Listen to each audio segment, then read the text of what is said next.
Greg, how are you? I'm good. Back at it. How Okay, are you? let's Yeah. go back to the disclaimer here. Go to the next slide, Scott. So, um, here's a disclaimer.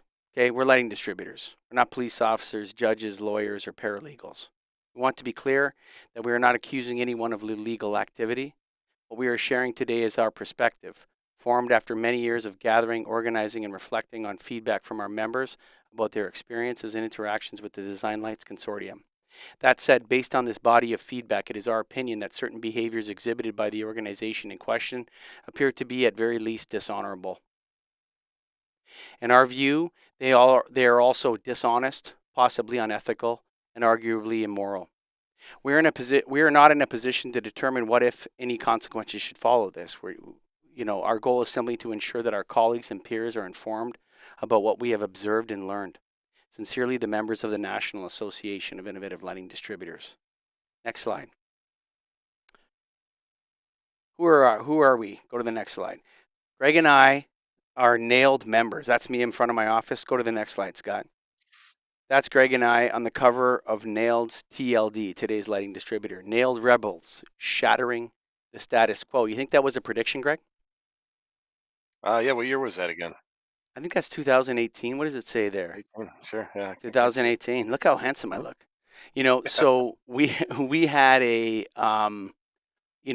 good year that year, and they put us on the cover of the TLD. And I think back then they were saying it. I think we are going to shatter the status quo. Next slide, Scott. So we're also podcasters and producers. We're lighting distributors, members of Nailed, Greg and I. We also produce a whole bunch of shows. So Greg and I conceived the Restoring Darkness podcast. It used to be called the Starving for Darkness podcast. We also came up with the Lighting Controls podcast, and we got a couple people working there. And then next slide, Scott. My relationship with Nailed, or our relationship with Nailed, we're not officers, directors, employees. We're simply Nailed's highest profile members. Next slide. Okay. So, Greg, Mhm. IES is a charity, right? As far as I understand, yeah. Yeah, it's a 501c3. Mhm. It's the only corporate structure IES can be. You know why? No. Because it accepts donations, Okay. right? Like when Mhm. you're Moneybags Eric, you're a super rich guy. When you eventually pass on, it wouldn't be irregular for you to leave a little bit of money to the IES, would it? I've always believed in them. Right. So like people bequeath money to the IES. Um, they donate to it. The IES is appealing to the altruistic and the generous. Okay. You know what else makes IES a charity, Greg? Non-profit, volunteer. What is it? Volunteerism's there, but it also doesn't Yeah. represent the interest of any for-profit group or segment in the lighting industry. Okay. Sure. Its members are individuals who choose to be involved and choose to give back and create standards. Remember when we were at their 2018 event and we saw the volunteerism in action, and I told you I hate Mhm. volunteerism unless I'm going to the IES, Yeah. I do remember that. right? I hate volunteers, and then I went to the IES, and I'm like, holy mackerel, this is crazy. Okay, so they don't represent the interests of any for-profit group or segment of the lighting industry. They steward and manage the collective knowledge of the lighting industry commons. Okay, all involvement with IES and funding is voluntary, is voluntary, and including donations, participation, membership, and so on. It's consensus based.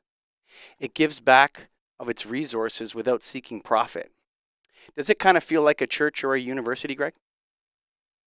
It sounds like it to me. What you've described. Yeah. No, but For when sure. you're in I'm not an IES member, you're an IES member. Does it feel like a Mhm. university? Kind of like a church or like a fellowship, right? Like everybody's on the Yeah. same page? Yeah. That's what I would look at it. Like there, to me, is should be the group that's in charge of lighting, the lighting industry. Yeah, I agree with that. There is a Mhm. fellowship and honor between members and vendors, and between individual members of the IES and people that sponsor IES events. And it's understood that the IES must be protected from for profit influence by its membership, right? Everybody Sure. knows that, right? Mhm. And anyone can join IES if they're a lighting professional, right, Greg? Correct. Yep. Right? And you can contribute in certain polite and meaningful ways. You can join your local chapter, and then you can try to rise up in the IES, right? Mhm. Maybe get on the board of the main IES, right? And you can be a distributor, a manufacturer, a specifier, an engineer, or a designer. Okay. What's the mission of the IES, Greg? Um, I guess I don't know that offhand. Yeah, it's to create the knowledge of the lighting industry commons into standards. Like I did, Okay, that's my observation, right? sure. But that's what they do. Bring Yeah. everyone together, all areas of the lighting industry. People volunteer and they come up with standards. What would happen, Greg, if the IES was governed poorly? What would happen to it? I would likely fail. Yeah. So the Yeah. IES is 100% dependent on integrity, transparency, and accountability. Mhm. These things are not optional. And the more the IES doubles down on integrity, transparency, and accountability, the more successful it will be. Yeah. The final note is that membership is individuals who choose to be involved. Go to the next slide, Scott. So we can see that the IES gives standards in the same way that the Daily Bread Food Bank gives food, right? It gives of its resources. Go to the next slide.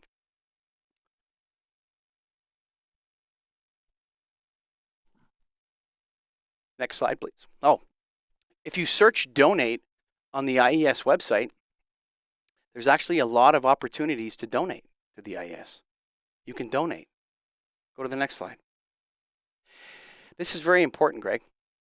It has a clear governance structure, right? So when you go to the IES website, you look at the IES, you see all the members of the IES that are on the board of directors, and you can see what their roles are. So there's a treasurer, there's a vice president, a past president, a president, and then there's directors at large, and they have role on and off the board, right? But volunteering for these kinds of things is a lot of work, isn't it, Greg? Oh yeah. I've done some volunteering in the past, and yeah, it can be a lot of work, especially with IES is putting together. I would say it's a lot of work. So when you volunteer for the IES, you're literally not getting paid to give your knowledge, right? Sure. That's what it's about, right? Go to the next screen. So Nailed is not a charity, Greg. Okay. Nailed is a 501c6. You know why? We don't accept donations. That's number one reason. Yeah, Okay. we don't. But All the right. reason why nobody would donate to us, you know why they wouldn't donate to us? It's not because we don't accept donations. It's because nobody would ever donate to us because we represent a for-profit special interest group, lighting distributors.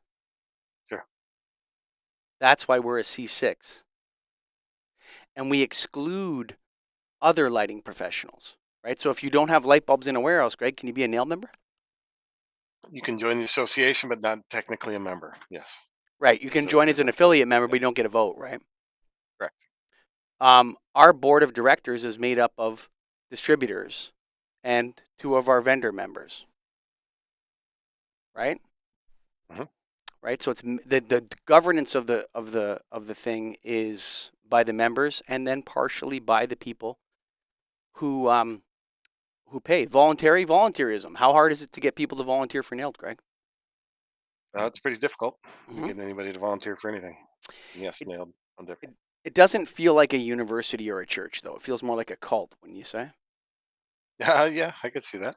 Right? It's Fair. kind of like a cult of we're all talking about lighting distribution all the time, selling light bulbs, projects, all that kind of stuff, right? Yep. Is the nonprofit mission clear? Is it obvious? What do we do? Um, well, what I see it as is getting like-minded people together to have discussions that can enhance their business. Yes, but we promote the interests of for-profit independent lighting distributors, Okay. Yep. right? Hmm. Promote and represent those interests. Members support the organization, or what happens, Greg? The organization's no longer. No, they leave if they don't support the organization Oh and the yeah, mission. yeah, They yeah. leave Well, Nailed, sure. right? Governance is not nearly as important to NAILD as it is to the IES. You know what I mean? Okay. Yep.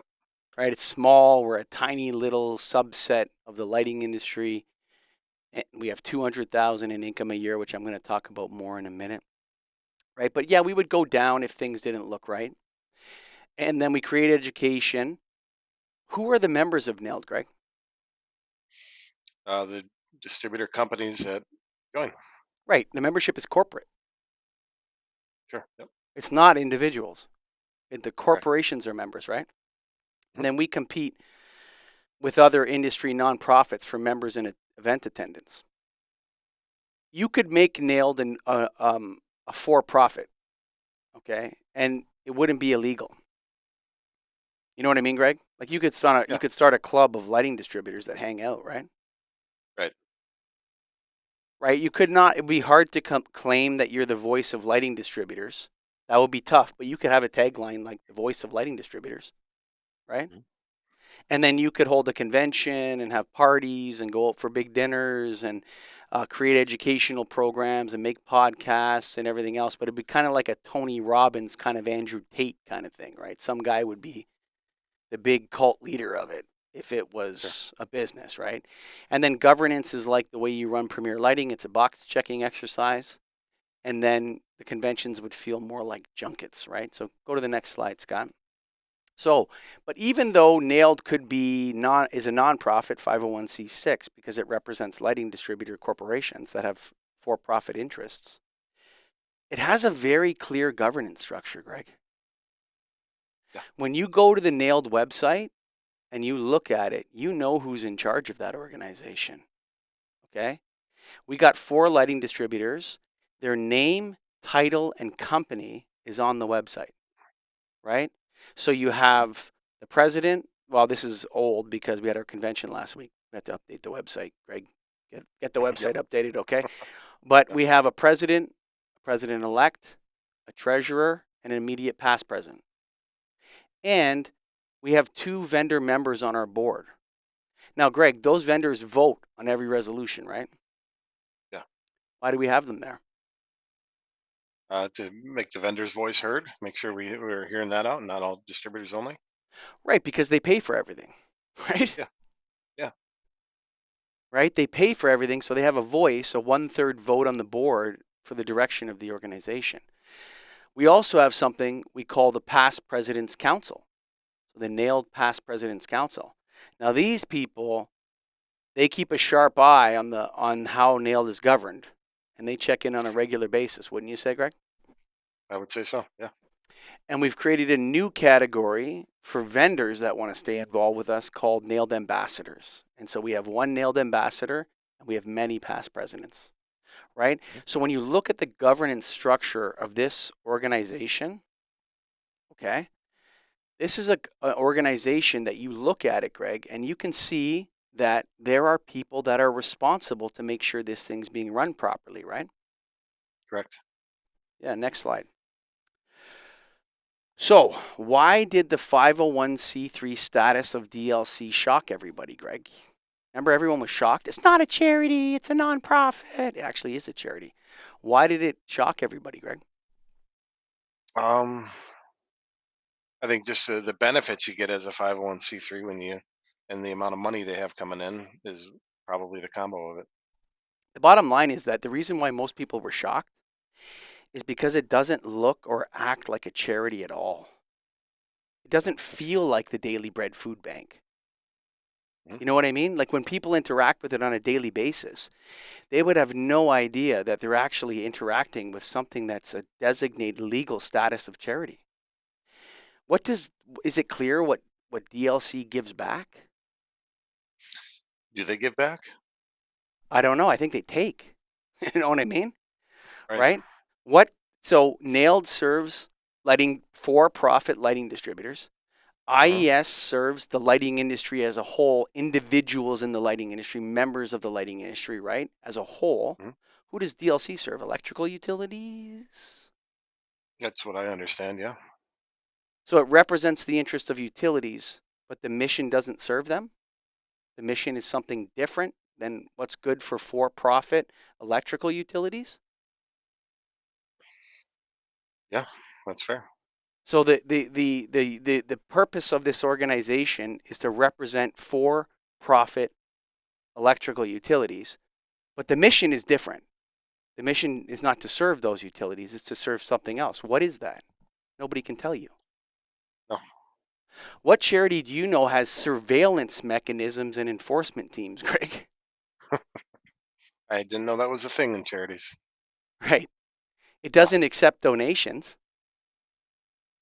no, Like would anyone donate to DLC? We'll get to that in a second. sure. Okay? It doesn't even legally exist. Right? So Design Lights Consortium is actually a doing business as or an operating as of the charity Efficiency Forward.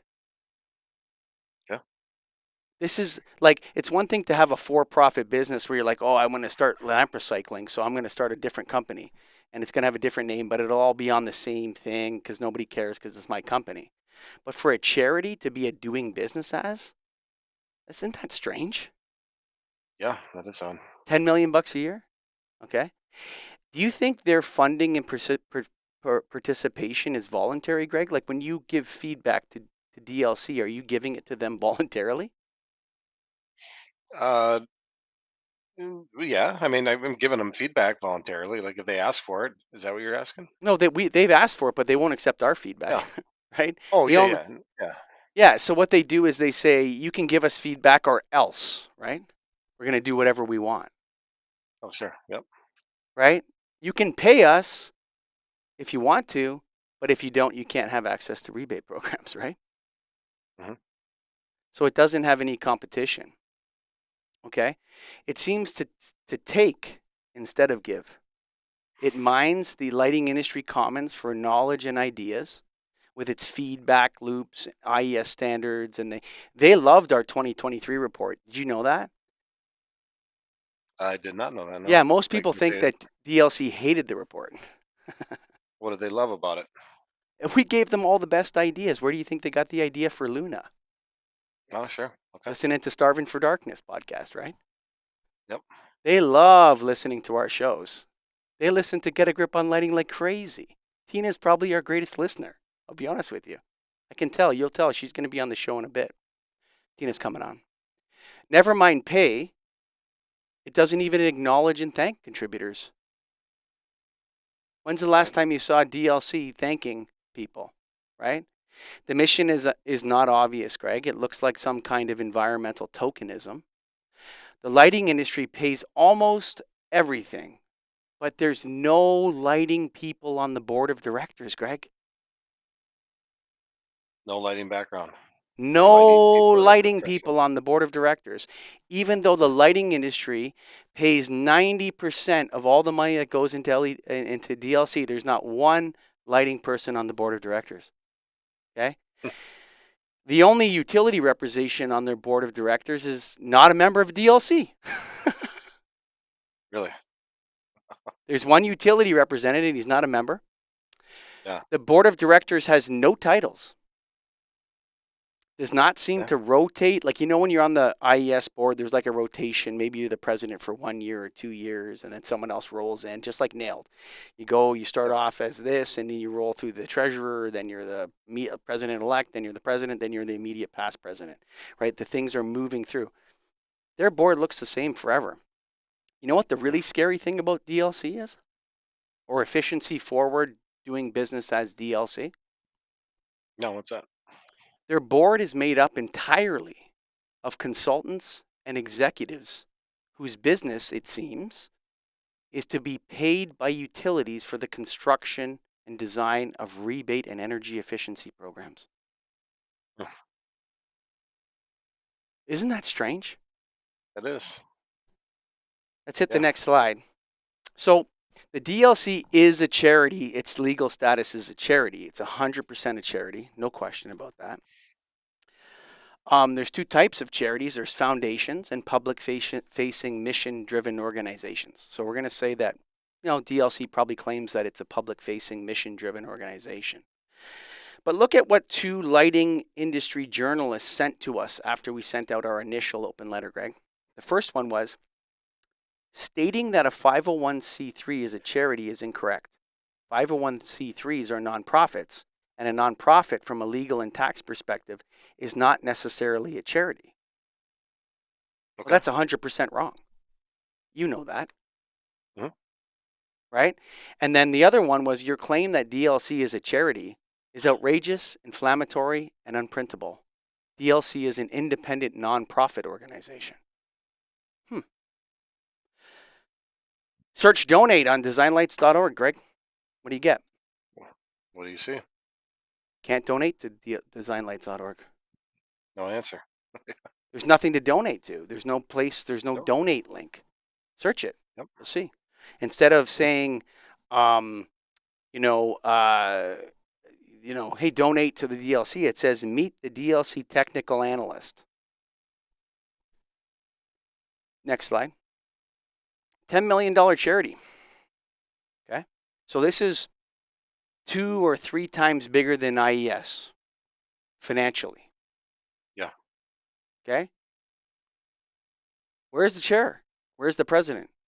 Where's the president-elect? Where's the treasurer? Can't see it on the website. The titles, Board of directors. it's just 8 board of directors that doesn't change. They're all energy efficiency program, not all of them, but the 7 or 6 of them. I'll get to that in a second. The titles are what they do in their professional career. Their titles on the board of directors of Efficiency Forward doing business as Design Lights Consortium. The titles of their boards of directors is literally they're telling people buy from me. You go to the DLC website and you find out why Alicia Ward should design your energy efficiency programs for you. Right? Alicia Ward, Carlos Newell, Scott Johnston, and Regina Durga seem to have served continuously since at least 2018. Now, would anyone want to serve, and you've served NAILed for 16 years, would you want to stop serving NAILed at some point? Do you think you've had enough service? I would say yes at many points. And I bet you, like, how many people that are the immediate past president of IES go, oh, thank God. You know what I mean? Probably everyone. I went through it. I did it. And oh, my God, it was so tough. These people just hang out for decades on the board of directors here. And their only title is what they do for what they sell to the members of this charity. Next, go to the next slide. So we went to Efficiency Forward, Greg, which is the actual charity, right? So it's not the operating as or the carrying on business as or the doing business as. This is the actual charity. Guess what? It's an advertisement, again, for what these consultants sell to utilities. Is right. Yeah. Okay, go to the next slide, Scott. Okay, so you have an electrical utility member on the board. His name is Scott Johnstone. He's the general manager of Morrisville Water and Light. Okay, now that kind of sounds like a utility, doesn't it? I would think so. I would hope so. Otherwise, it's an odd name. Right? But if you go to the M section of all of the members of DLC and Efficiency Forward, doing business as DLC or whatever it is, when you get to the M section, there's no Morrisville Light and Water and Power. Isn't that strange? Yeah. Yeah. I mean, there's a chance it's under a different logo or name, but I guess, yeah. Maybe it's another doing business as. Right? Next slide. Right. Okay, what is the Design Lights Consortium? Okay, on their website, they twice say that they're an independent nonprofit organization. Okay, so I've circled it there in red for everyone that's watching this right now on the live stream. They're an independent nonprofit organization. Next slide. Except consortium is kind of contradictory to that. Right? You're the Design Lights Consortium. So let's read the definition of a consortium. A consortium is a group or association of 2 or more individuals, companies, organizations, or governments that come together to collaborate on a shared project or goal. usually one that is too large, complex, or risky for any one entity to handle alone. Even though DLC calls itself the Design Lights Consortium on its website, DLC is not a consortium. Where does a consortium fit in, Greg? DLC is not a consortium of independent nonprofit organizations, is it? Didn't look like it. Well, you know NCQLP, right? Yep. NCQLP was started and created and funded by a consortium of independent nonprofit organizations, right? Yep. So Nail donated to the startup of NCQLP, and Nail paid Paul Hafner to consult on NCQLP creation and help build the exam. And IES was obviously there, and other lighting associations were there, and that's how we created the LC. Yep. Through a consortium of independent nonprofit organizations. So where does the consortium fit into DLC? Greg, is it an independent nonprofit organization consortium? Doesn't sound like it to me. Well, it doesn't make any sense, No. right? An independent nonprofit organization consortium? Is it an independent nonprofit consortium organization? Because you can't take the consortium out. The consortium is in their name. It's saying there's a group of 2 or more individuals, companies, organizations, or governments. I think Sure. it's all of that. I actually think it's all of that. So, and it's not an independent consortium nonprofit organization. That doesn't make any sense, right? Right. So, you know what we're left with, Greg? What's that? Do you think there's a consortium that manages an independent nonprofit organization? No. No. It's totally looking like there's a consortium that manages an independent nonprofit organization. Who's in the consortium? Do you know? I don't. Is it out there? Well, I'm going to tell you right now. Okay. Is it D All right. plus R International? Is it the folks on the board of directors? Who's in the consortium? You can't be an Question. independent nonprofit organization consortium, right? So this is a consortium that manages an independent nonprofit organization. Next slide. So let's see who governs DLC. Looks like people who sell to utilities, Greg. Back to those. Yep. Yeah. So we got Alicia Ward, who's a paid consultant and a possible lobbyist. We got Carlos Newell. All these people, when you read their bios, it's all about energy efficiency programs and utility rebate programs, and everybody listening can go out and check this. It's open on the internet, okay? So a paid consultant for what appears to be utility rebate and energy efficiency programs, okay? You got Regina Durga, who's a corporate for-profit sales executive at Centrica and appears to solicit business from utility rebate and energy efficiency programs. Okay. You got Pat Lowe, who's from my neck of the woods from Ontario. Guess who he works for? Take a wild Tell me. guess. Microsoft for Power and Utilities Americas. Mm. So he sells software to utilities, Sure. right? Then you got Karen Zelmar, who's another paid consultant for utility rebate, energy efficiency programs, blah, blah, blah. You got Larissa Paredes Muze, which is actually the only interesting one on the board. She's a corporate for-profit executive and slash urban planner at a company called UpCity. And UpCity, what they do is they're like kind of like smart city kind of stuff. You know what I mean? You Yep. kind of think Yep. of all the people that wouldn't have a conflict of interest being on DLC's board. You would think of Larissa. But maybe, I don't know, really, I don't know that much about these people. Then you got Meg Lusardi, who's a paid consultant for guess what? Same stuff. Utility rebate programs, energy efficiency programs, all this kind of stuff. Possible Mhm. lobbyist. She's also a possible lobbyist. And you got Scott Johnstone, right? Who looks like he runs a utility company, but he's not a member of DLC. That's the board of directors. That's who makes the call. That's who's deciding everything at DLC. And we don't know who Yeah. the president is. We don't know who the treasurer is. We don't have a past president. We don't have a vice president. And all of these people are just volunteering for a charity for decades, Greg. Mm. Seems a little odd. A Yeah, lot odd. just a little bit odd. Next slide. So we're going to talk about D plus R International. Okay, so D plus R International is a product labeling consultancy. Okay, so what, as far as I can, as far as it relates to the lighting industry. So D plus R International ran Energy Star, LED Lighting Facts, and the Design Lights Consortium. Those are their three big, you know, labels that everyone in lighting would know, right? You know Hmm. all those labels, Greg? Yep, for sure. Okay. Next slide.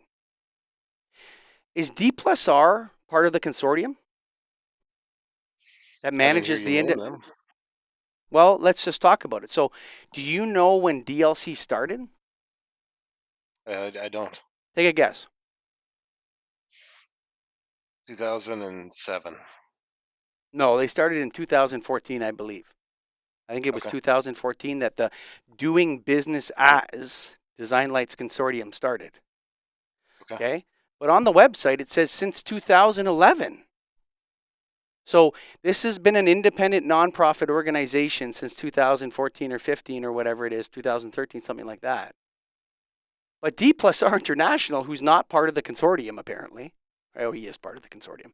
Since 2011, D plus R has provided to the Design Lights Consortium, this is right from their website, DLC has provided support to Design Lights Consortium, including processing applications for products to be included on DLC's qualified product list, researching and developing draft specifications and policies, providing direct support to more than 1,000 manufacturers in China. It says around the world, but he really means China. Developing and maintaining the DLC database and website, and helping plan and run the annual DLC stakeholder meeting. You run Nailed, right, Greg? You run a Well, yeah. nonprofit. Yep. What else is there to do at DLC? That should be it.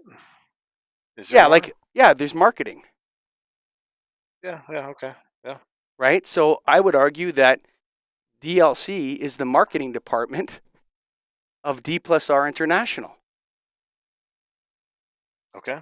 And when DLC says they're making specifications and creating certifications, it's actually a for profit company that's doing that. D plus R. D plus R.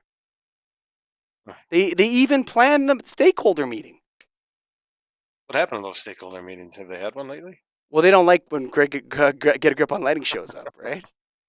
Been a Okay. while, huh? And supporting manufacturers around the world. Oh, yeah, sure, buddy. All those manufacturers in Kenya that you support, right? Sure. Yep. Next slide. Remember this guy, Brady Nemeth? Yeah. Yeah. Yep. Remember, he was a second guest on Get a Grip on Lighting. Yeah. Long time Okay. ago. According to his LinkedIn profile, from December 2014 to December 2016, he worked for D plus R International. So he worked for D Oh, plus R International. Okay.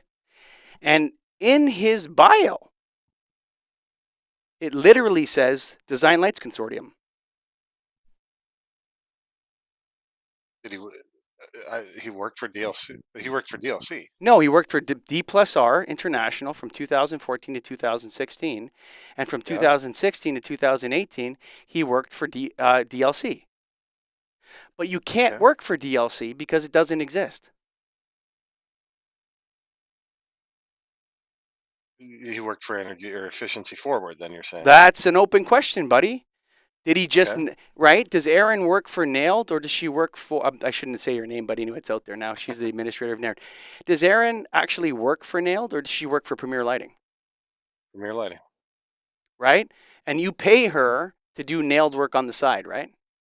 Hmm. From Premier Lighting. Yes. Does she get a check from Nailed? No. Not anymore. Or never, maybe never. I don't know if we ever had it that No. way where we paid the administrator from thing. Right. So this guy, in his D plus R International Senior Technical Analyst, says that he supports the DLC by helping in various aspects of program implementation. As a member of the technical support contractor, core functions, right? Da, da, da.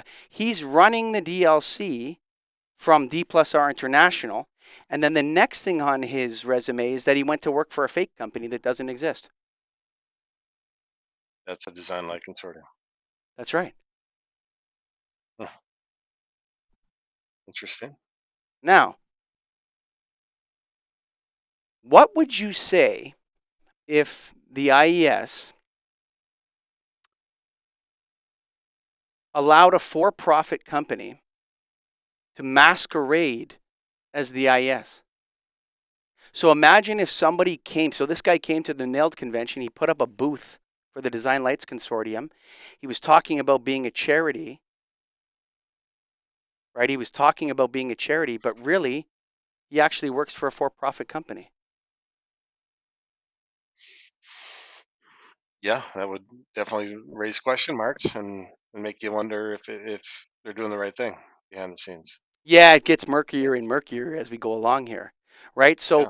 I think it's incumbent on Steiner and Halfpenny to prove that Mr. Nemeth, and I love you, Brady, you're a great guy. I know you're just an employee or whatever you're working, and it's not about you, we're not against you. But to prove that when he was working at DLC, his paychecks came from Efficiency Forward. And even if they did come from Efficiency Forward, it's kind of weird that he went from D plus R right into DLC, right? Well, let's see what he says in his emails here. Next slide. This is an email from Brady Nemeth to me on February 27, 2017. We're talking about him coming on the second Get a Grip on Lighting podcast ever to exist. So episode number 2. Did you have a date and time in mind? Anything DLC specific to discuss? I would need to run it by some people first if I were to represent the DLC. I could also see if a program manager, if you'd prefer, blah, blah. So now this, originally when I read that, I didn't think anything about it. Maybe he's talking about being a spokesperson, right? Maybe he shouldn't be the spokesperson for DLC on a podcast.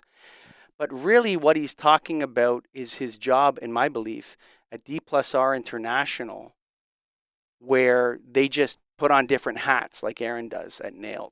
She puts on a NAILD hat and does NAILD and then goes back to working for Premier Lighting. Hmm. Right? So that's not Yeah. definitive, but why don't we listen to his own words? Get the volume right here, Scott. Okay? So you're going to play the one on the far left first when he's talking about Energy Star. Okay? While he's on this is on Get a Grip on Lighting in April 2007. Turn it down. That's not Where does the funding for the deal? Oh, come on, man. Where does the funding for the That's DLC? too loud, dude. Come on. Not all the way down. Go back That's to a the good beginning question, now. Where does the funding for the DLC come from?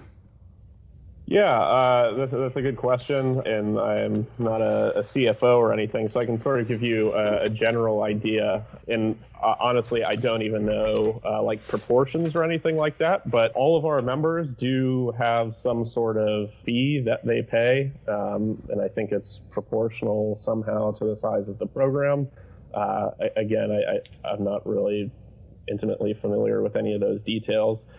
And then, of course, the other side of it is sort of the upkeep of the program. So there are application fees that are paid for by the manufacturer. So funding comes from both of those things. Like I said, that's sort of one other thing. I'd mentioned Energy Star and how we were kind of filling a market need there. Obviously, a program like that is government funded, so we don't go back a bit, Scott. We go don't back have about any 15 seconds funding or anything like that. Go back and play that again. There you go. So funding comes from both of those things. Like I said, that's sort of one other thing.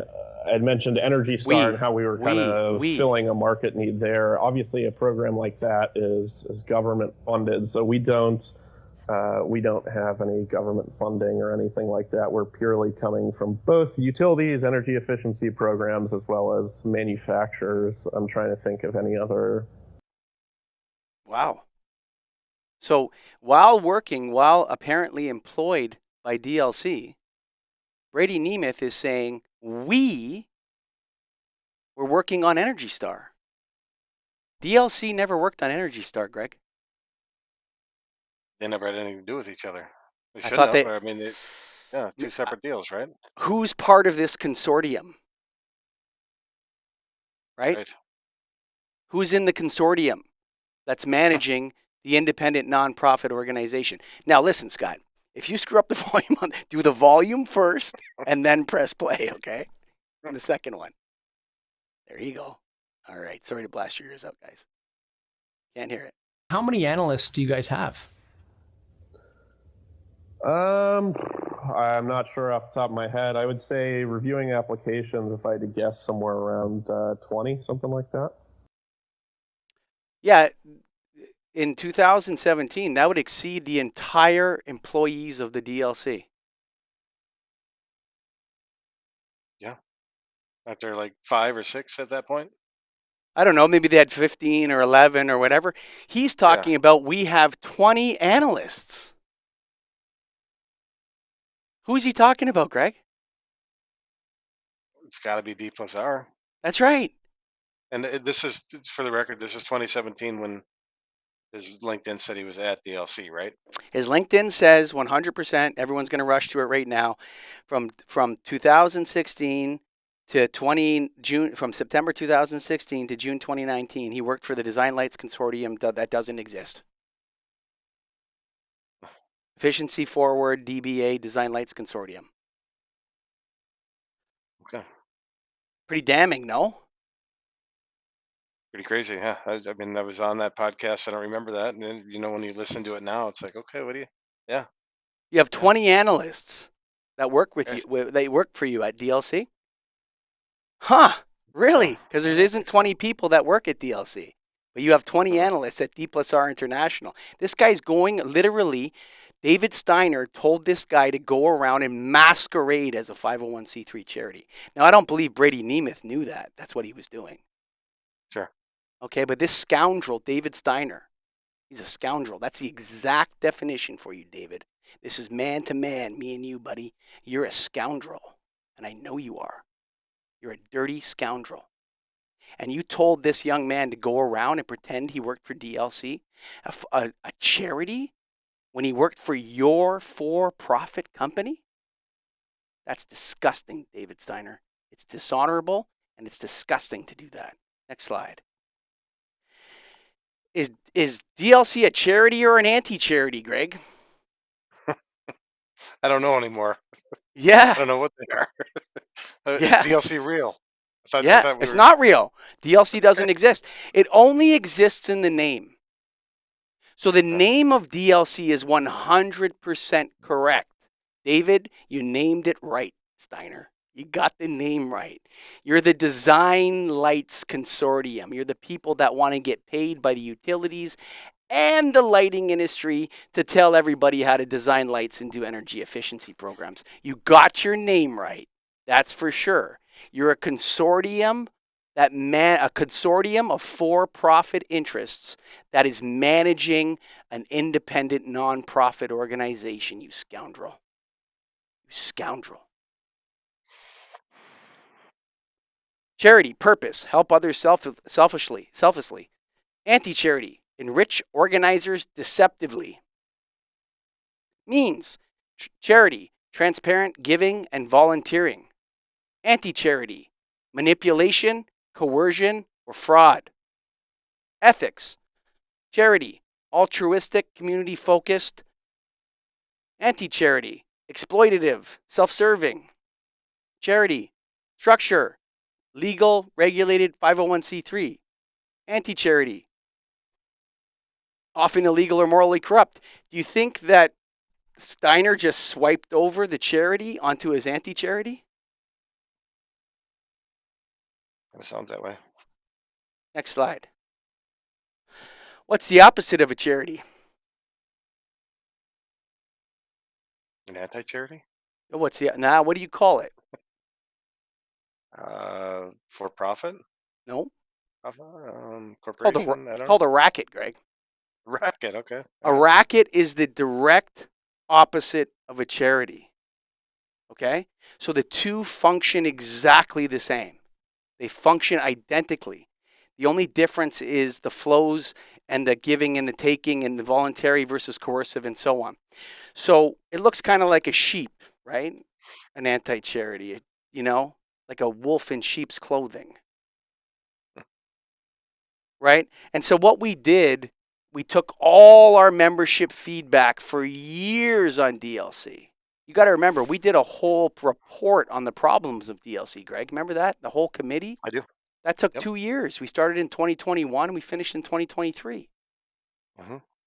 And we volunteered. Everyone volunteered.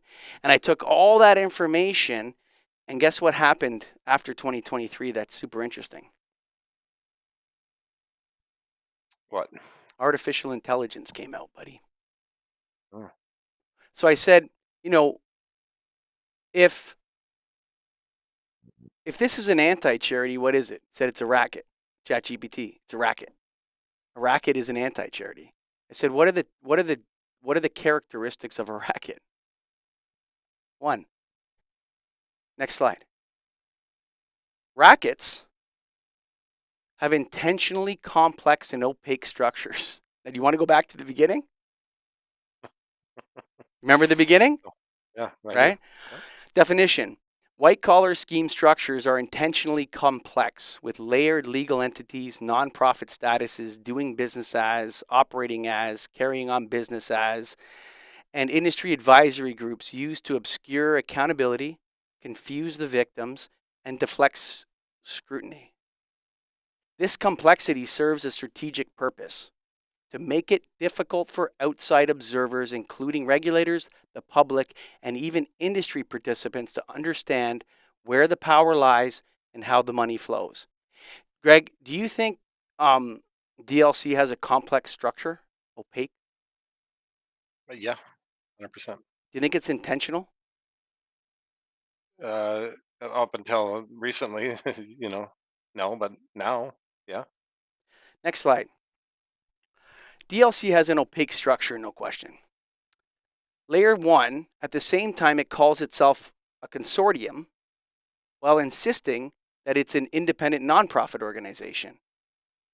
And the only conclusion you can draw from that is that it's a consortium of for-profit interests that are managing an independent nonprofit organization.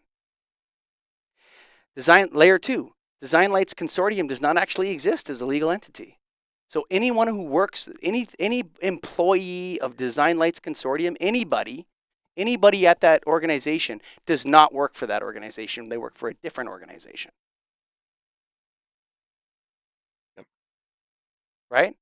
It's a doing business as of a charity called Efficiency Forward. Layer 4, officers and directors do not have clear positions. There's no president, there's no treasurer, nothing. Layer 5, it claims to represent the energy efficiency interests of utility members and pursues good lighting outcomes, yet it excludes utilities and the lighting industry from meaningful decision-making roles, Greg. Hmm. No lighting people on the board. No utilities on the board. Well, there's a utility on the board, but he's not a member of DLC. I forgot about that. There is a utility on the board, not a member. Okay? Yep. Board membership seems permanent. That's a lot of volunteering, Greg. Yeah, and there's no definition of what they allow or anything on there, is there? No. People just are there forever. Right? Yeah. They just sit there. And then that's like a part of their resume for these people. I'm a board member of Design Lights Consortium. Ooh, big shooter. Right. Big shooter. Did you tell them that the Design Lights Consortium doesn't exist? Did you tell them that nobody actually works at the Design Lights Consortium because it doesn't exist? They're constantly running feedback committees and advisory groups. But Greg, who makes the final decision on the certification? That's ultimately unclear, isn't it? Yeah. I don't know how the final decision's made. Right, because it's made by D+R International, Greg. Didn't you want to go back and read the bio on the website? Drafting specifications, I have 20 analysts. We have 20 analysts at DLC. No, you don't, Brady Nemeth. You don't have 20 analysts at DLC. That was a lie. Yeah, there's no way. Layer 8, employees of D+R, a for-profit, literally masquerade as employees of the charity and go to events. It is, yeah. Can you imagine if Colleen Harper, the IES executive director, allowed a for-profit company to have an IES trade show booth, IES cards and go around and talk to the lighting industry as if they worked for the IES, but they've really worked for a for-profit company. That wouldn't fly or shouldn't fly. That would be outrageous. The IES, think about what happened when Tim Lasitra, the former IES executive director, gave us permission to use the IES logo on the Starving for Darkness podcast. Remember that? Yes. Yep. And then after he left and someone else took over, what happened? Take it down. They freaked out. They demanded Yep. that we take all the podcasts down, shut it all down. You can't do that. I told them, sorry, here's the email. I didn't mean to, piss you guys off. I love IES, but Tim said I could do it. And I'm not taking down the old podcast, but I won't do it. These people are the IES is extremely sensitive about their reputation because they have to be, because they're a legitimate charity. Transparency, integrity, accountability. If they do those things, their organization's going to flourish. If DLC has transparency, accountability, and all the other things they have on their core values that we read the other day, they will crash and burn in 2 seconds. They are absolutely reliant on a lack of transparency. Yeah. If Brady Nemeth said, well, actually, I don't really work for DLC. I actually work for a privately held company called D+R International. And so what we're trying to do is use this kind of as our marketing department to get the utilities and the lighting industry to pay us. That's our business. So we have a 501c3 that's actually not the charity with a doing business as in front of everything we're doing so we can shield it. Like what? Like that's how you would explain this. Yep. Next slide. Fronts. Right? So the front. Cloaks, costumes, and disguises. Brady's coming with a booth, but he really works for D+R, but here's a charity booth. I'm a 501c3. White-collar nonprofit schemes almost always operate through one or more fronts. We got energy efficiency forward over to DLC, right? Entities that present a legitimate public-facing purpose while concealing the true nature, beneficiaries, or financial flows of the operation. These fronts often include 501c3 nonprofits, trade groups like NAILD. You could probably use NAILD as a front if you wanted to be a scoundrel. Or advisory committees, which are used to mask the activities of an affiliated for-profit enterprise. They create an illusion of neutrality or public benefit and leverage legal protections, such as tax exemptions and reduced disclosure requirements not available to commercial interests. Let's have a look at the next slide. It's got 2018 revenue. You see the yellow box there, Greg? The yellow pie with the arrow in it? So that's for programs, solid state lighting, QPL, lighting controls, QPL, member program. Blah, blah. Sounds a lot like what D+R International does for DLC, doesn't it? It does. Right? $9 million a year. Right? 2018. Let's go to the next slide. 2019. What came out around 2017? That's interesting, right? What came out in the lighting industry? Oh, was it LED or something? No, different? get a grip on lighting, buddy. Oh, right? Because we're gonna 17. we're gonna see some different financials here because he changes it up a little bit. D+R got 8.7 million out of DLC in 2019 for exact same description. You can see it right there. That's the description that is written from 2011 before DLC was even started. And these people are saying they're not part of the consortium that manages the independent nonprofit organization. So the for-profit consortium that manages the independent nonprofit organization. That's hard to believe. Mm-hmm. Next question. Next slide. Zero communication. So they don't like to get a grip on lighting because, when Brady put that podcast out, he said he had to ask his boss for permission. You remember that? I talked to him on the phone. Yeah, I had to. He said he. He didn't say she. Yeah. He did say he, yeah. Remember that? Mm-hmm. He said his boss was a he. I have to ask him. Okay? DLC doesn't respond to our reports. Did not, whatever. Next slide. Everyone knows that already. Okay. marks victims for extraction. Okay. I think Tina Halfpenny's going to come on the show in a minute, Greg. Okay. Are we You ready for Tina? Definition. Whatever. A racket does not operate blindly. It deliberately identifies targets and exploits a specific vulnerable community. This is not incidental harm. It is a planned system of extraction. In corporate white-collar racketeering, the victims are typically industries, professionals, or market participants who rely on the racket for access to critical resources like certification, legitimacy, subsidies, or regulatory approval. They got the utilities and the certification. They are not chosen at random. They are strategically marked for their economic dependence, limited alternatives, vulnerability, and susceptibility. Next slide. What was going on in the lighting industry from 2011 to 2014? So we had massive industry disruption with LEDs, right, Greg?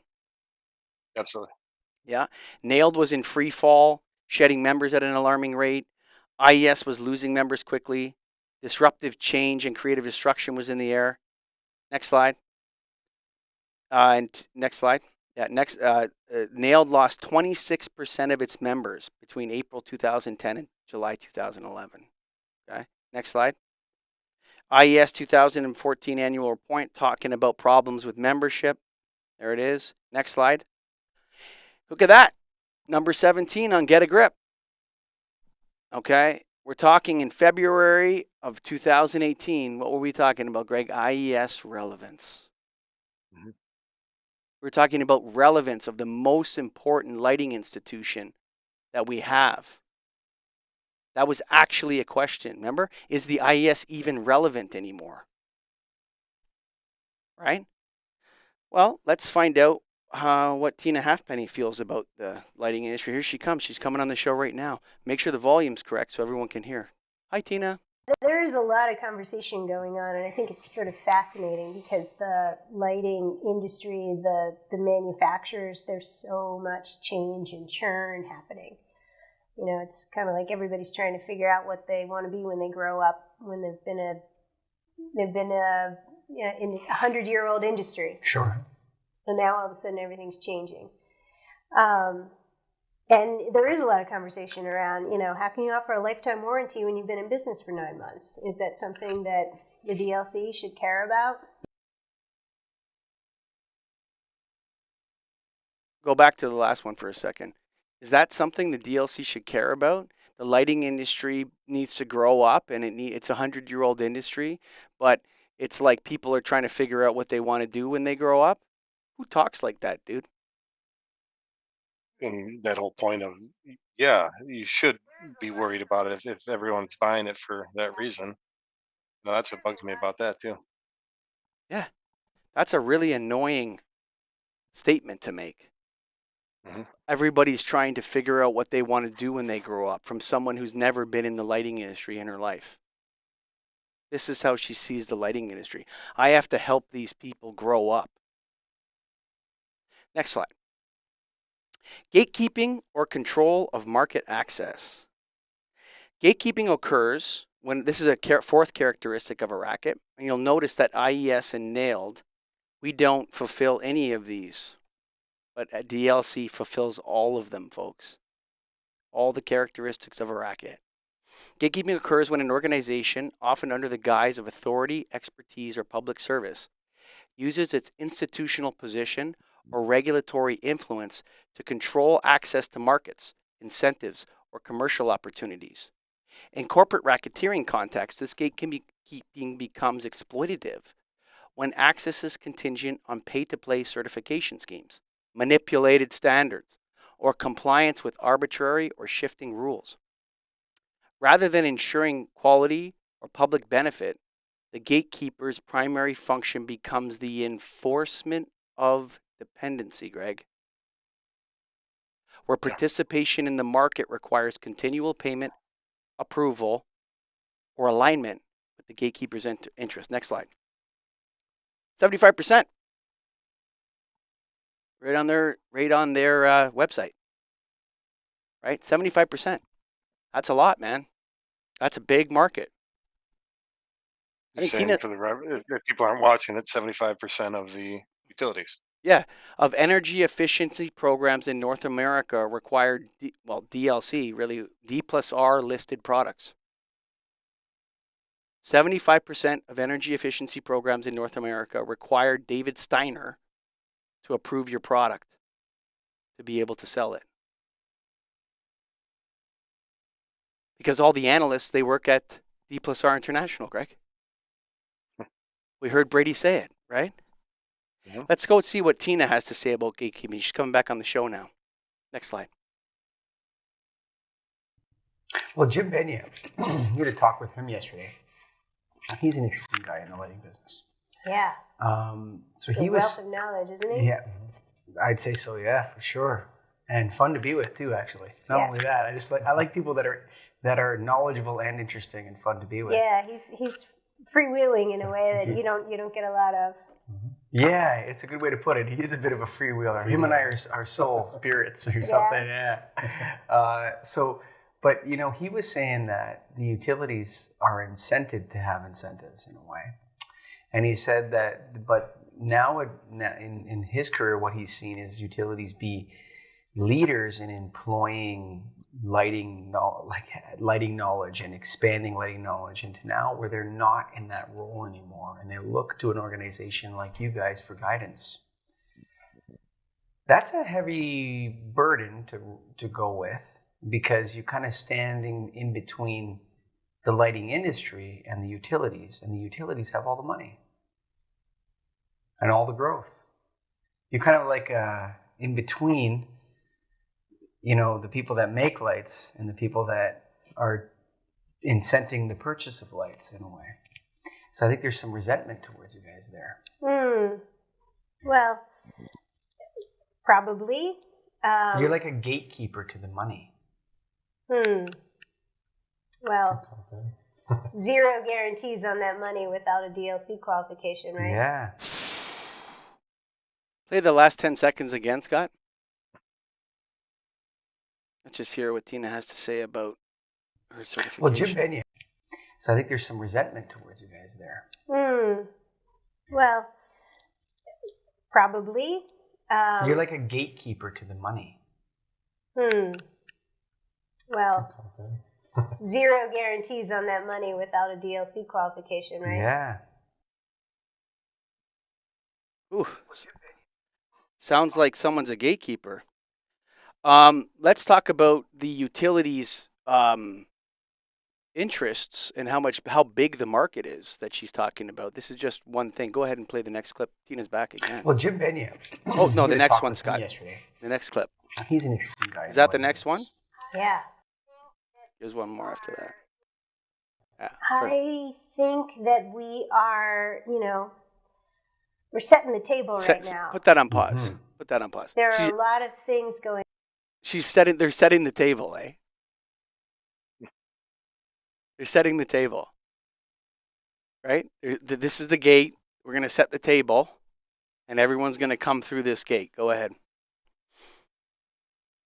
On in the lighting industry, not just around product development, although the technology is changing fast. Lighting is becoming more of a solution for a myriad of things, health being one, horticultural being another, and then there's still the energy savings piece. The utilities, our member utilities have program budgets that are almost $1.9 billion, annual program budgets. They're a huge influence in the market. But none of them sit on your board, Tina. Yeah. Well, $1.9 billion.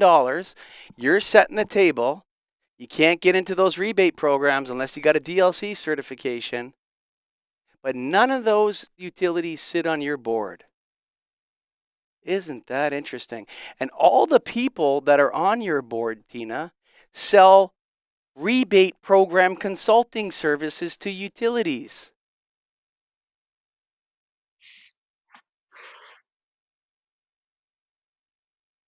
Next slide.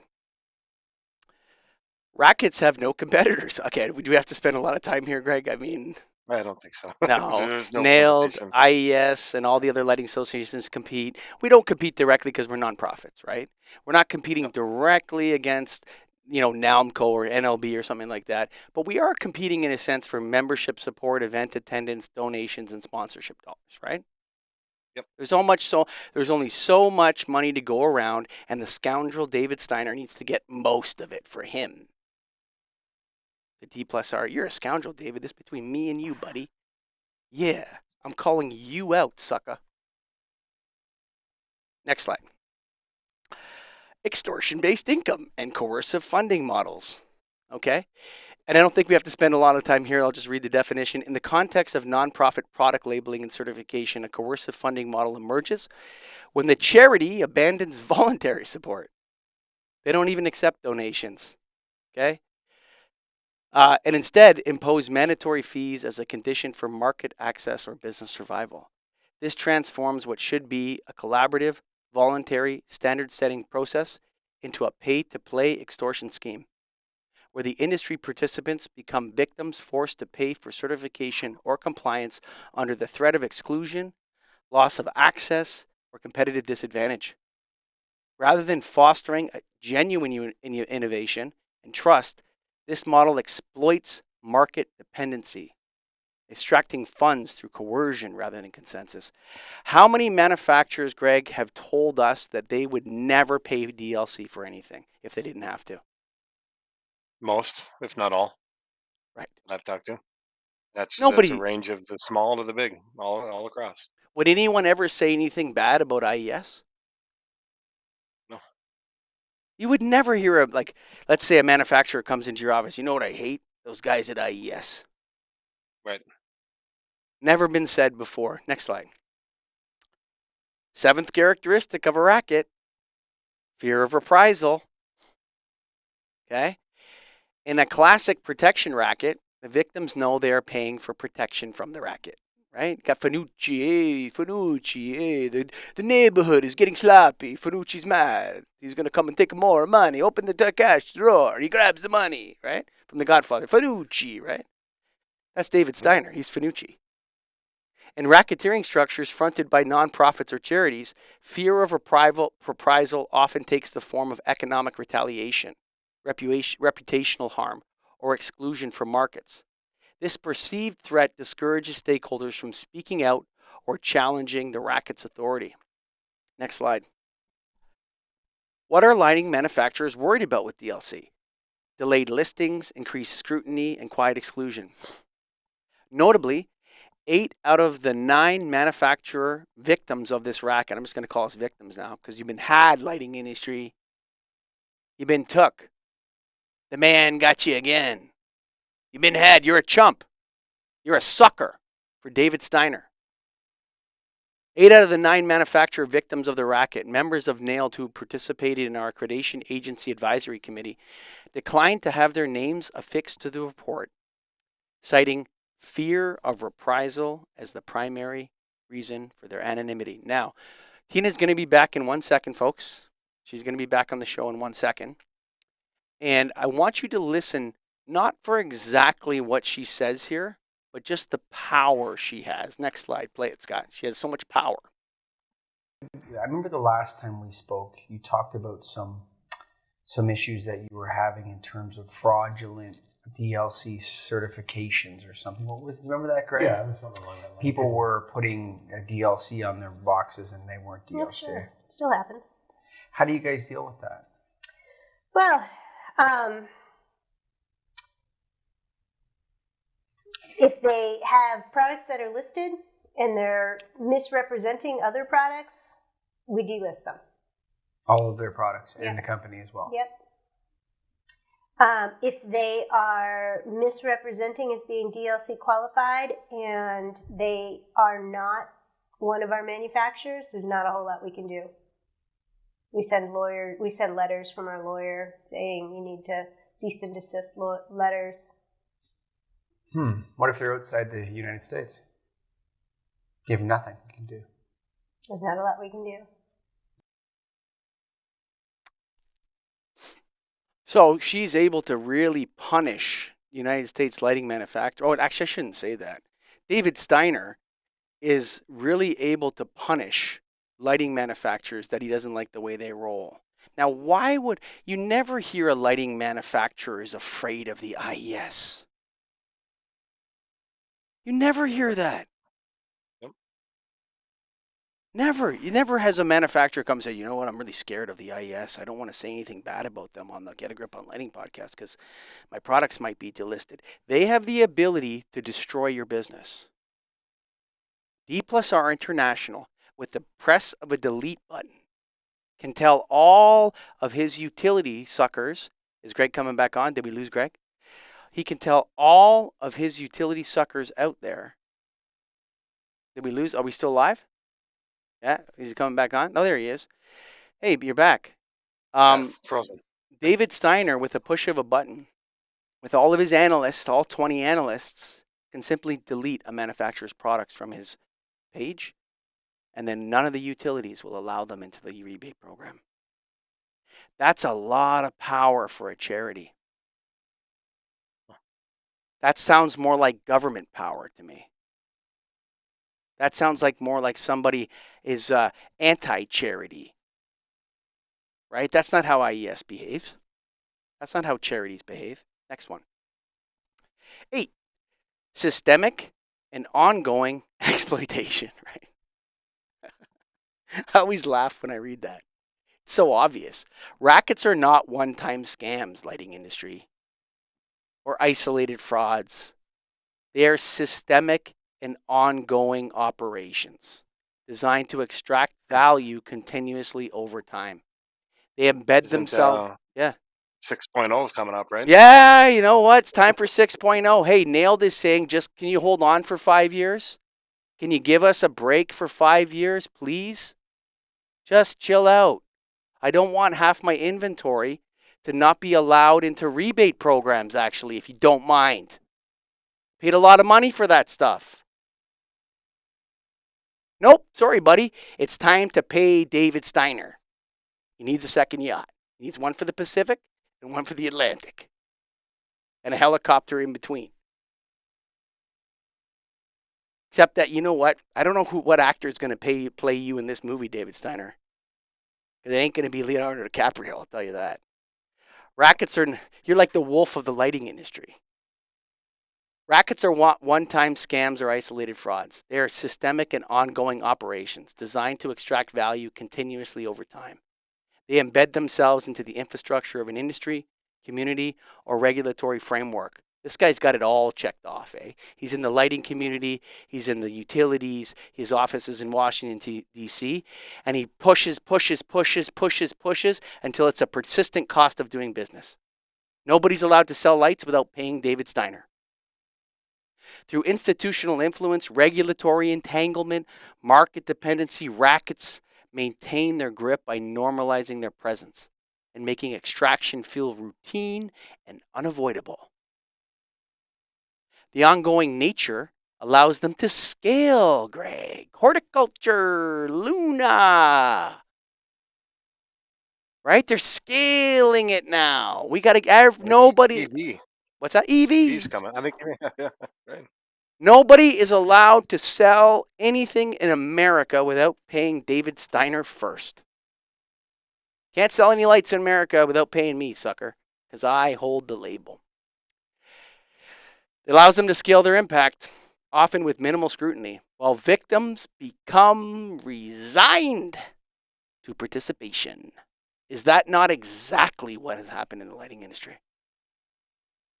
Yes. Next. Well, so IES is a charity. Sometimes what the IES produces is a little complicated for me, Greg. I'll be honest with you. Okay. Standards in the booklets, yeah, procedures, sure.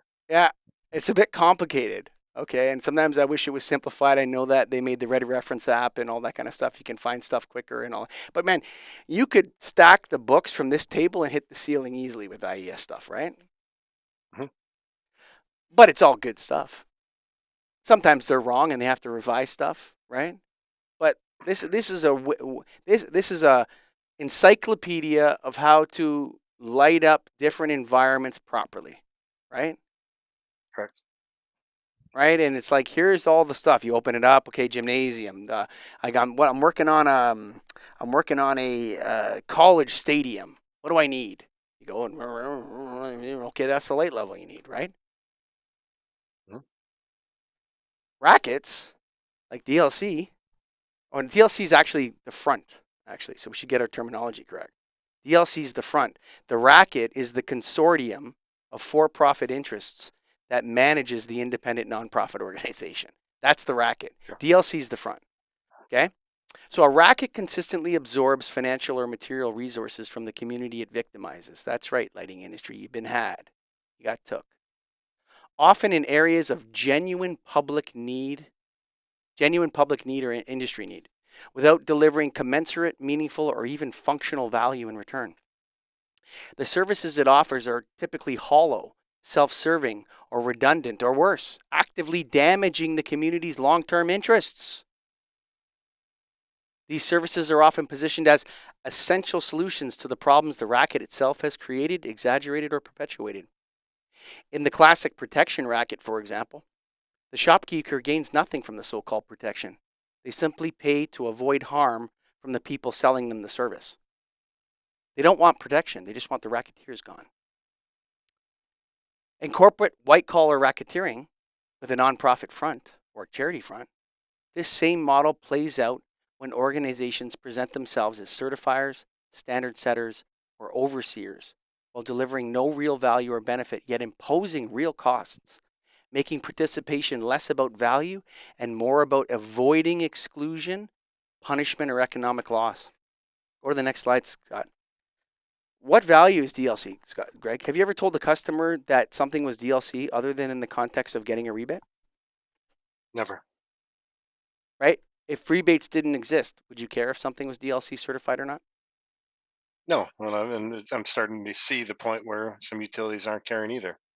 That's a good thing. Well, the But utilities no. are victims too of the racket, right? Yeah. The utilities are victims too of all this stuff, right? Yep. But the reality is, what about our 2023 report? Remember our 2023 report, the 15 points of all the damage that DLC certification was doing in the lighting industry? Mhm. Right? Go back a slide, Scott. Regressive, damaging, or simply useless. Again, on section 9, it checks all boxes. Not only is it damaging, it's useless and regressive. Next slide. All right, this is my favorite one. Next one after this. Greg, the suckers and chumps often admire the racketeers. Like, I'm not talking about, there's another, this is definition 1. In corporate white-collar rackets operating under the guise of a nonprofit, victims are frequently manipulated into admiring or even idolizing the very individuals or entities exploiting them. This dynamic is cultivated through calculated branding. Take a look at the DLC website. They're all about diversity, equity, inclusion, our mission statements. We're transparent. You can go back to my podcast from Monday and you can listen to DLC values. They don't give a crap about that. They're anti-values. When they say collaboration, they mean you give us information. That's what they mean. When they say transparency, they mean you better be transparent and make sure that fixture that goes into that utility rebate program is DLC, because that's all the utility is going to check. You better make sure, right? That's transparency. Transparency for the lighting industry, not for DLC. DLC needs it to be as opaque as possible. Okay?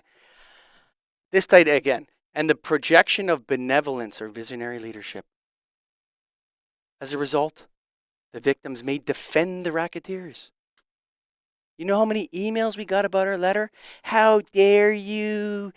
You don't know what a nonprofit is. You think every nonprofit's a charity. Blah, blah, blah, blah, blah. You don't understand. Right? This is almost like the opium wars in China, Greg. Not familiar, but okay. So what happened was a bunch of guys went over to China and got everybody in China addicted to opium. And then they sold them opium. And so they were selling opium to China. They got the whole country high as a kite. They're making a fortune. Okay. David Steiner has got the utilities and the lighting industry addicted to rebates. Okay? We're Sure. addicts. Okay? This guy's got us hooked. God damn the pusher man. Right? As a result, victims may defend the racketeers, internalize blame, or feel grateful for being included. Thank God we got DLC. Thank God we paid Steiner. Despite being misled, undercompensated, or otherwise harmed, this admiration serves as a powerful shield for the racket, discouraging scrutiny and enabling ongoing exploitation. 2. Next one. Definition 2 is for the wannabe racketeers, the hustlers, or the chump fans, right? In corporate white collar, remember how many people when we were doing our DLC surveys and all that would say, man, I wish I could set up a scheme like that. A lot. Yeah.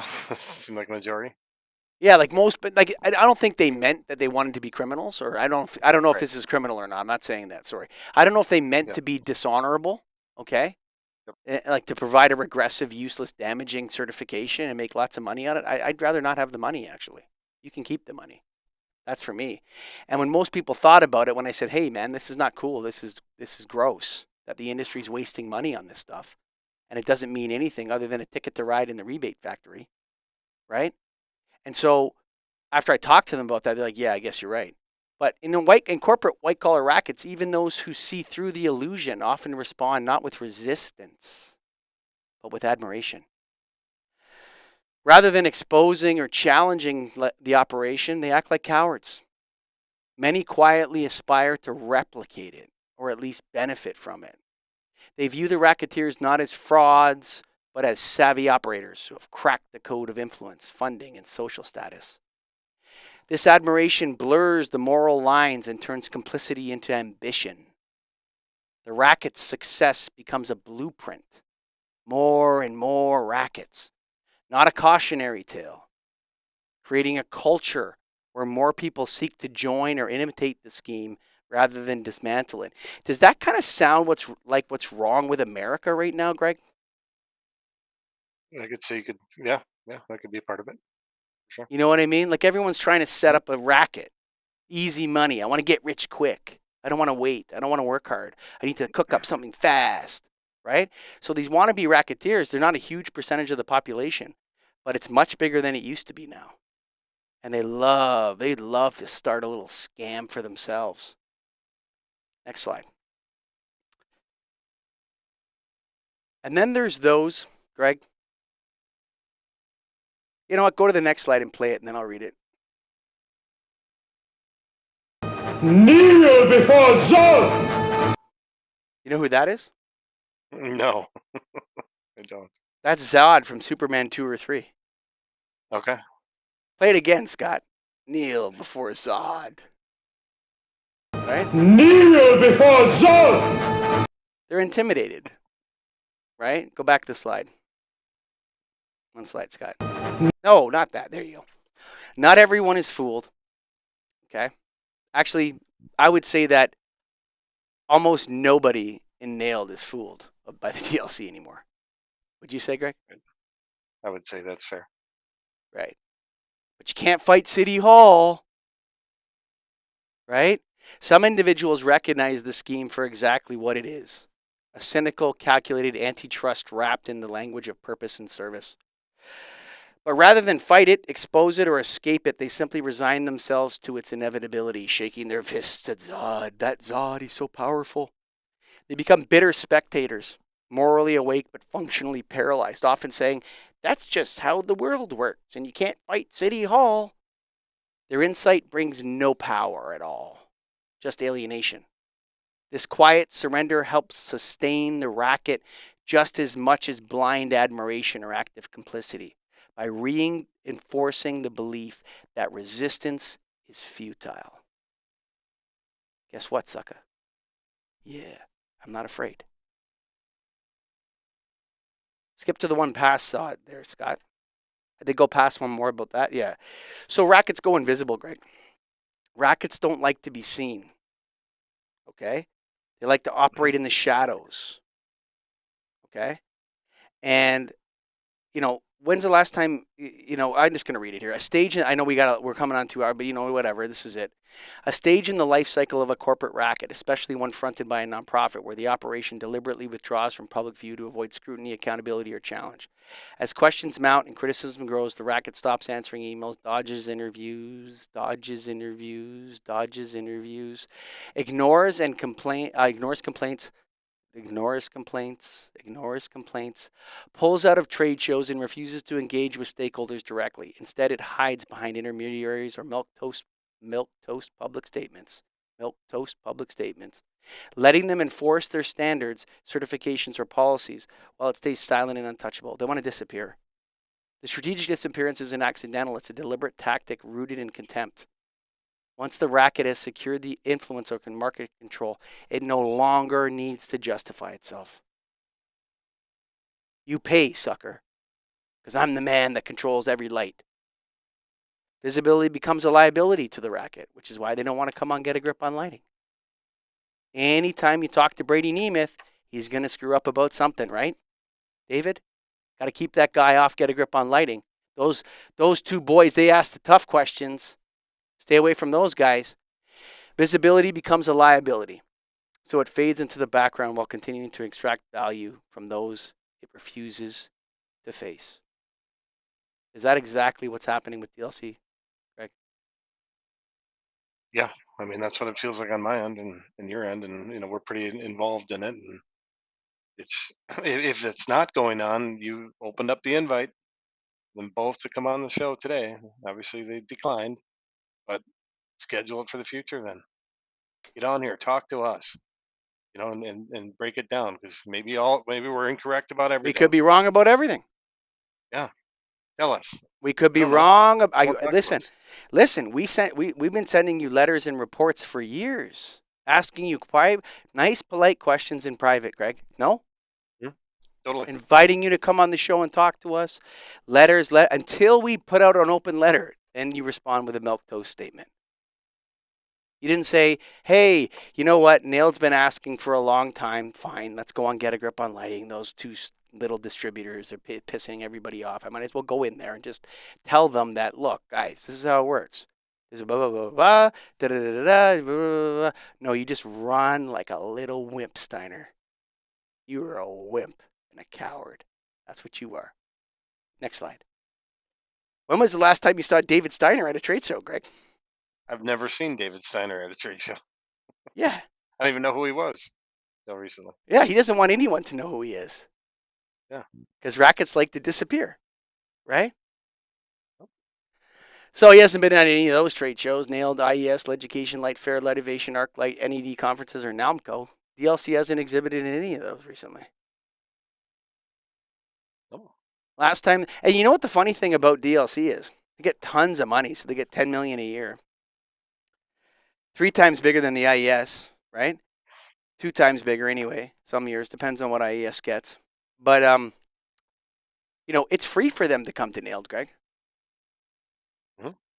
You know why? Because we want them there? Because they're it's a 501c3 charity, right? Okay, there you go. Yes. Right? It's free. Yeah. Right? Like Nailed's free too because we're nonprofit. We're 501c6. So they go, come on down. You can set up your booth. Don't worry, we won't charge you, right? ArcLight, IES, every event, Nailed goes for free. Right? We have to send people there. We have to pay, but we're allowed to set up our little booth way over in the corner where there's no action, right? But we're there. Yep. Right? DLC could come to not DLC. Energy efficiency or efficiency forward doing business as DLC could go to any of these trade shows for free, but they choose not to. Next slide. All right. What kind of racket do you think DLC fronts? Right? So when we put everything through AI, and I said, give me the different kinds of rackets that DLC could be. So you could look at it as an IES standards capture racket, right? Because, what they do is they mine the IES standards, which are created by volunteers. Okay. They take those standards, they unpick the holistic approach that created them and the patient approach that created them, and they find a couple metrics, and then they build them into a product label. Okay. So you could perceive DLC as an IES standards capture record, but it's more than that. It's more like the lighting industry commons is what they're stealing from. They take what everybody else gives for free, and then they charge it back to the very people that gave it, Greg. You understand what I mean? I do. Yep. You could see them as a fraudulent certification racket, right? Because their certification is totally worthless. It means nothing. All it gets you is into rebate programs. You could call it an environmental compliance racket, which is huge right now. So right now there's environmental compliance rackets all over the place. I'm not going to name any names, but you know who exactly I'm talking about, right? It could be a regulatory capture racket, and you could even consider, because it has the utilities captured. The utilities are their members, but their utility members don't sit on the board and aren't involved in any decision making. All right, we're almost finished here, folks. Go to the next slide, Scott. Okay, so anytime you see the expenses, the bulk of the expense goes to D+R International. So I'm going to go over this. I can't remember what year this is, but the next one's 2023. Greg, you know how we run Nailed. This is 2024. You know how we run, like look at, he's only getting 5.1 million in 2024. The neighborhood is getting a sloppy, Fanucci says. We need to get more money, and the neighbors are getting a sloppy. Where's the lighting industry, eh? Give me the money, Fanucci, right? So all the big money goes to D+R. But you know how I figured this out with Devin Wall? What's that? Devin and I were talking one night years ago, and he was in Chicago. I was in Toronto. I stayed at a hotel because I was finalizing the report we wrote, and I was trying to just bang it out, and there was no ChatGPT or anything like that back then. So like I was hard reading it. You know what I mean? So I told him how we manage Nailed. He said, "You're running a racket," right? So the way Nailed works is Greg and I, we bill Nailed for 95% of all its revenue. And Nailed is guaranteed a 5% surplus every year. This is the deal that we made with a couple of our colleagues back in 2019 when Nailed was functionally bankrupt. Look, Michael and Greg don't like running Nailed. If you're listening to this and you think we like running Nailed, you got it wrong. Okay, Michael and Greg, it's the worst side hustle ever, managing Nailed. It's a real pain in the ass. Wouldn't you say, Greg? I can make a lot more money selling light bulbs. Exactly. I'd rather do that. And so we have 11 people that work at Nailed, and there's $200,000. Okay. Some of them are part-timers. So I'm not going to start naming names, but we have other podcasters that get paid. We have 2 producers, the journalist. We have an accountant, a web developer. We have an administrator, and then you have Michael and Greg, and I'm probably missing somebody. And so Greg and I get whatever is left over. So whatever is left over of the 95%, Greg, we put that $5 in our pocket, right? Whatever it is. It's not that, but it's not worth it. Maybe. Yeah, we'll see in a month or two if there's anything left. If there's anything left after the convention. The convention's always a killer, and then I did that big dinner at ArcLight for everybody. Right? Like I like to. It's nonprofit money, so we're gonna go to an expensive restaurant paid for by Nailed with the members and our guests and stuff like that. So we really enjoy our time with our members, and we spend the money on them. David Steiner runs DLC exactly the same way Greg and I run Nailed. Exactly the same way. The people at DLC until 2019, probably when he changed it up, when he smelled a rat not a rat, he smelled an angel, the angels of defense of the lighting industry, and Michael and Greg on Get a Grip on Lighting. He didn't like it, so he changed it up a bit. He probably restructured it a little bit and started pushing more of the expenses into DLC. Efficiency Forward, doing business as DLC. But in 2024, he got $5.1 million, and then next slide. In 2023, he got $5.4 million. In next slide, 2022, the neighborhood was getting better, right? The neighbor Fanucci got $6.4 million. Now, so look how it fluctuates. Crazy. Yeah, like how could it and why? Like, what don't you think that the Efficiency Forward, doing business as DL Design Lights Consortium, would say, hey, look, here's our contract for this. We pay this much for this. Instead of that, this is just what happened was in 2019 when he heard Brady Nemus podcast with us, he started pushing a lot of the expenses into other areas. Now, I don't know if this is legit because I can't see the real books because he won't come on my show because he's a coward and a scoundrel. But the, you can see there he's starting to push. If you go back, let me see here, Scott. I just want to show you back. Where's that slide from earlier? I didn't put it in here. But if you want to go back to slide 31, Scott. So if you want to just stop the slideshow and go back to slide 31. Before Get a Grip on Lighting came around, you can see that David Steiner is just pulling $9 million straight out of DLC every year. 8.79 million a year. You gonna get there? Okay, we'll forget about it. Let's go back to where I was there. So something happened in 2019 where he restructured the business. But what it looks like to me is that go to the next slide, Scott. Go back, down. Go. Oh, you had it there. Go back up. Go back up. One more. There it is. So you see in 2019, 8.7 million. Boom. General and administration. Right? Go back one up of that. Boom. 9 million. 2018. Guess who restructured after that? All right, flip back to the rest, and then we'll wrap this thing up. So, Tina's not coming on anymore. Thanks, Tina. Nice to have her. We haven't talked to her for a while. I know. It's so nice to see you, Zod. Right there is good. So there you see it, guys. So the 6.4 goes right into Steiner's pocket. And then next slide. I can't actually see it. It's so small on this one here. Let me just make it bigger. Oh, the neighborhood was good that year. 6.7 million. How come it fluctuates so much, Greg? Good question. And that's something that we know who could answer that. Do you think it's just because he takes whatever's left over? Starting to look that way. Like we do with Nailed? I think that's fair assessment, yeah. But come on and prove us otherwise. You said what our deal is. You go tell us yours. So you can go back to the wolf at the beginning because the first slide, Greg, we made it all the way to the end here. This has been our longest show of all time. This show is called The Wolf in Sheep's Clothing. And it's about, and listen, we don't care what happens to David Steiner or Tina Halfpenny, if that's your real name, Tina. Is your real name Tina Halfpenny? That's a really weird name. Halfpenny? I think you got the full penny, Tina. Okay? Like this is the gig's up. All right? We're on to you now. So, but I don't care what happens to these people. Greg, do you?